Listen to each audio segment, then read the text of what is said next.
మరి ఇప్పుడు పెద్దలు మన వ్యవసాయ శాఖ మంత్రివర్యులు తుమ్మల నాగేశ్వర గారిని మాట్లాడవలసిందిగా కోరుతాం.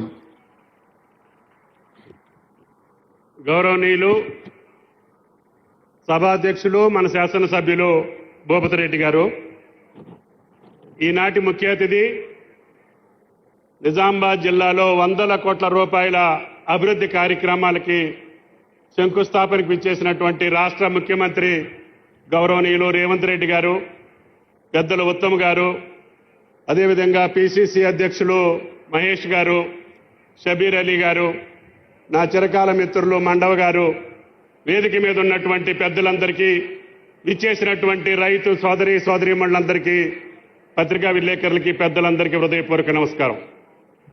ఈ యొక్క వ్యవసాయ జిల్లా అయినటువంటి నిజామాబాద్ జిల్లా రేవంత్ రెడ్డి గారి పాలనలో నేను మొదటిసారిగా వచ్చినప్పుడు కాంగ్రెస్ ప్రభుత్వంలో ఈ యొక్క నిజామాబాద్కే వ్యవసాయ కళాశాల లేదు, ఉమ్మడి జిల్లాలు 10 జిల్లాల్లో నల్లగొండకి నిజామాబాద్కి వ్యవసాయ కళాశాల లేదు, మాకు ఇవ్వాలి అని చెప్పి జిల్లా ప్రతినిధులతో పాటు సుదర్శన్ రెడ్డి గారు, అదేవిధంగా శాసనసభ్యులు మండవ గారు, ప్రియమైన పెద్దలందరూ కూడా ఏకైక కోరిక కోరారు, వ్యవసాయ కళాశాల.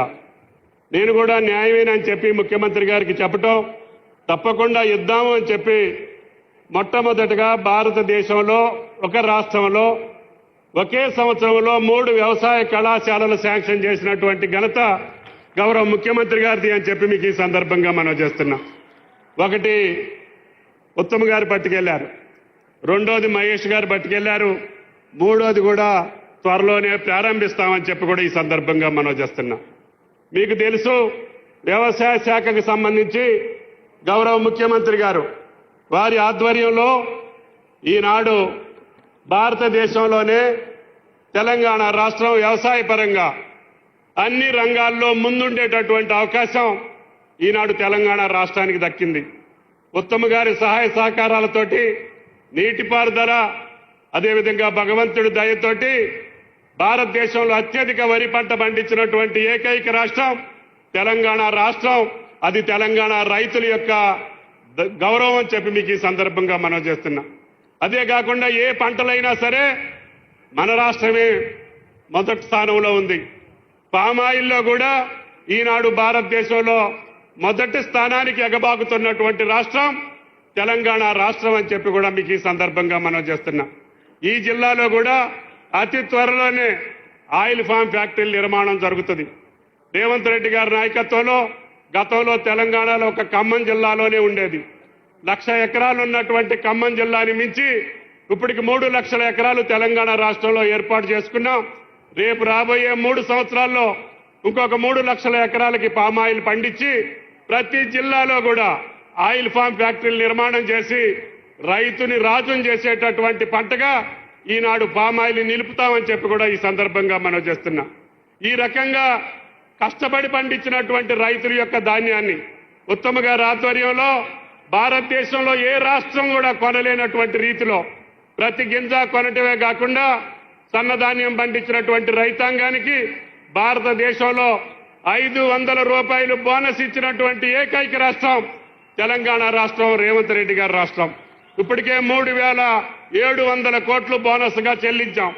ఇంకా భవిష్యత్తులో రాబోయే రోజుల్లో పేదల కోసం గతంలో ఇచ్చేటటువంటి దొడ్డు బియ్యం తిననటువంటి తెలంగాణ ప్రజలకి చెప్పకపోయినా, ఎన్నికల్లో మేనిఫెస్టోలో ప్రకటించకపోయినా ముఖ్యమంత్రి గారి ఔదార్యంతో నా ప్రజలు సన్న బియ్యంతో సంపన్నులు తిన్నట్టుగా సన్న బియ్యం తినాలి అని చెప్పి 13,000 కోట్ల రూపాయలు ఖర్చు పెట్టి ఈ రోజుకి మనం సన్న బియ్యం ఇచ్చేటటువంటి ఏకైక రాష్ట్రం.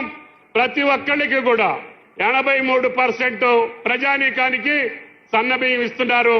అది ఉత్తమ్ గారి నాయకత్వంలో. ప్రతి ఒక్కరికి కూడా రేషన్ కార్డు అడిగిన వాళ్ళకి అడిగినట్లు ఇచ్చాం. ఇందిరమ్మ ఇళ్లు ఇచ్చాం. అదేవిధంగా ఉచిత బస్సు సౌకర్యం. మీరు చెబితే ఆశ్చర్యపోతారు. ఒక రాష్ట్ర ప్రభుత్వం ఒక ఆర్టీసీ సంస్థకి 2 సంవత్సరాల్లో 9,000 కోట్ల రూపాయలు జమ చేసినటువంటి ప్రభుత్వం రాష్ట్రంలో, దేశంలో రేవంత్ రెడ్డి గారి ప్రభుత్వం. ఈనాడు ప్రతి మహిళా తల్లి 2,79,00,000 సార్లు మీరు ఆర్టీసీ బస్సులో ప్రయాణం చేశారు తల్లి. అందుకనే పాలపిట్ట కోకలు కట్టుకొని ఈనాడు చిరునవ్వులతోటి మహాలక్ష్మి తల్లుల యొక్క చిరునవ్వుతోటి వచ్చినటువంటి కాంగ్రెస్ పార్టీ తెలంగాణ ప్రభుత్వం మీకోసం ఎన్ని వేల కోట్లు ఖర్చైనా రేవంత్ రెడ్డి గారి ప్రభుత్వం వెనుకడుగేయకుండా సోలార్ వచ్చినా ఆర్టీసీ బస్సులు వచ్చినా ఏ సౌకర్యం వచ్చినా నా మహాలక్ష్మికి అయ్యండి అని చెప్పి ముఖ్యమంత్రి గారి ఆదేశాలు ఉన్నాయి. తప్పకుండా కాంగ్రెస్ పార్టీ చెప్పినటువంటి అన్ని కార్యక్రమాలని తూచా తప్పకుండా ఎన్ని ఇబ్బందులు వచ్చినా ఎన్ని కష్టాలు వచ్చినా ఆర్థిక పరమైనటువంటి విధ్వంసం జరిగినటువంటి రాష్ట్రాన్ని వికాసం వైపు నడపడానికి పూనుకున్నటువంటి రేవంత్ రెడ్డి గారికి ఇచ్చినటువంటి ఆశీస్సులు రేపు రాబోయే ఏ ఎన్నికల్లోనైనా మీరు రేవంత్ రెడ్డి గారి ప్రభుత్వాన్ని కాంగ్రెస్ పార్టీని గెలిపించాలని చెప్పి మిమ్మల్ని అందరినీ ప్రార్థిస్తూ ఈ అవకాశం ఇచ్చిన మీ అందరికీ ధన్యవాదాలు తెలియజేస్తా. సెలవు. Thank you.